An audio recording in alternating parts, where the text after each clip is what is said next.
Welcome to ATR TV Telugu. AP cabinet కీలక నిర్ణయాలు. కొత్త మద్యం విధానానికి ఏపీ కేబినెట్ ఆమోదం. నాణ్యమైన బ్రాండ్లు అందుబాటులో ఉంచాలని నిర్ణయం. సగటు మద్యం ధర 99 రూపాయలుగా నిర్ణయం.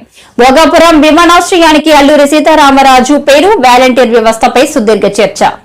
జీవో నెంబర్ 6 and 7 సచివాలయ ఉద్యోగస్తులకి వాలంటీర్లకి ప్రతి నెల 200 రూపాయల ఆర్థిక సహాయం చేయబడింది.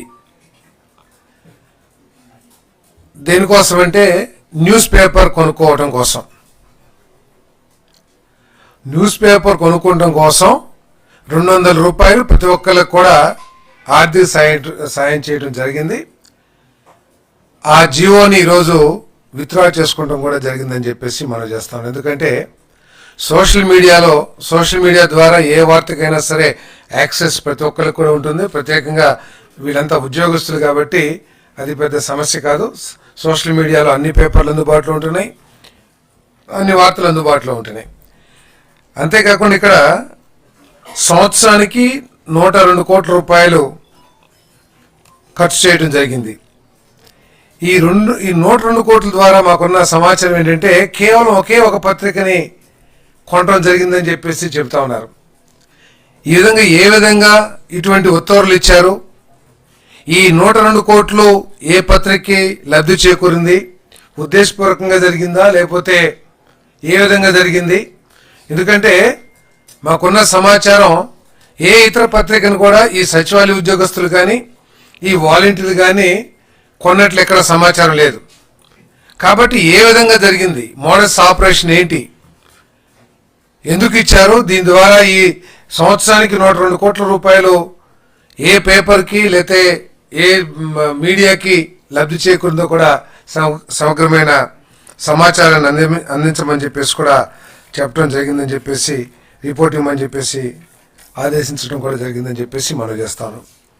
భరోసా కల్పించడం కోసం 5,000 కోట్లు అందుబాటులో ఉంచే కార్యక్రమాన్ని ఈ ప్రభుత్వం ఈరోజు మంత్రిమండలి ఆమోదించిందని చెప్పేసి మనం చేస్తా ఉన్నాను. దీని ద్వారా సూక్ష్మ చిన్న తరహా పరిశ్రమల్ని అభివృద్ధి చేయడం కానివ్వండి, వాళ్ళు ఎదుర్కొంటున్న అనేక క్రెడిట్కి సంబంధించిన సమస్యలకి పరిష్కారం లభిస్తుందని చెప్పేసి కూడా మనం చేస్తా ఉన్నాను. దీని ద్వారా ఈ రాష్ట్రంలో యువ పారిశ్రామికవేత్తలకి మంచి భవిష్యత్తు కల్పించాలనేది ఈ ప్రభుత్వం యొక్క లక్ష్యం అని చెప్పేసి మనం చేస్తాను.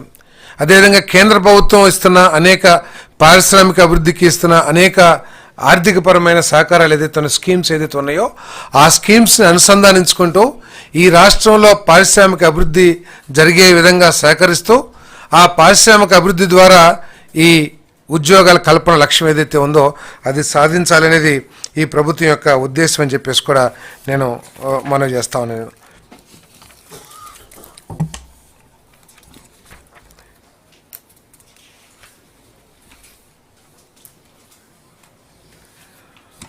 హోంశాఖ మన మాజీ సైనికులు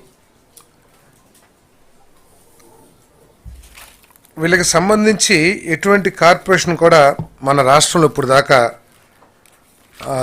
ఏర్పాటు చేయలేదు. కేవలం 6 రాష్ట్రాల్లో మాత్రమే ఇటువంటి కార్పొరేషన్స్ని ఏర్పాటు చేయడం జరిగింది. ముఖ్యంగా మహారాష్ట్రలో ఈ కార్పొరేషన్ ద్వారా వాళ్ళందరూ కూడా బాగా లబ్ధి పొందుతున్న విషయాన్ని కూడా ఈరోజు చర్చించడం జరిగిందని చెప్పేసి నేను మనవి చేస్తాను. నేను మరి కార్పొరేషన్ ఇక్కడ ఏర్పాటు చేయడమే కాకుండా మొట్టమొదటి విడతగా 10 కోట్ల రూపాయలని కార్పొరేట్ ఫండ్గా కూడా ప్రభుత్వం ఇవ్వడానికి నిర్ణయించిందని చెప్పేసి మనం చేస్తా ఉన్నాను. రాబోయే రోజుల్లో అవసరమైతే ఇంకా ఎక్కువగా కూడా, ఎందుకంటే ఈ ఎక్స్ సర్వీస్ మెన్స్లో ఉట్టి సెక్యూరిటీ గార్డ్సే కాదు, ఇంజనీర్స్ ఉంటారు, డాక్టర్స్ ఉంటారు, నర్సులు ఉంటారు, అన్ని రకాలకు సంబంధించిన వ్యక్తులు ఉంటారు. కాబట్టి వారి సేవల్ని మనం వినియోగించుకోవటానికి ఉపయోగంగా ఉంటుంది. ఈ కార్పొరేషన్ ద్వారా వెళ్తే ఒక వ్యవస్థ ఏర్పడుతుంది.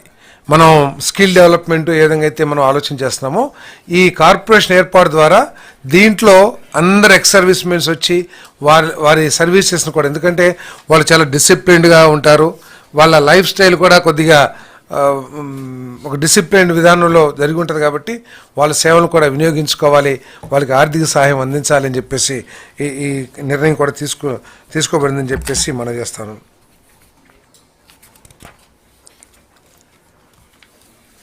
అదేవిధంగా మన యూనివర్సిటీ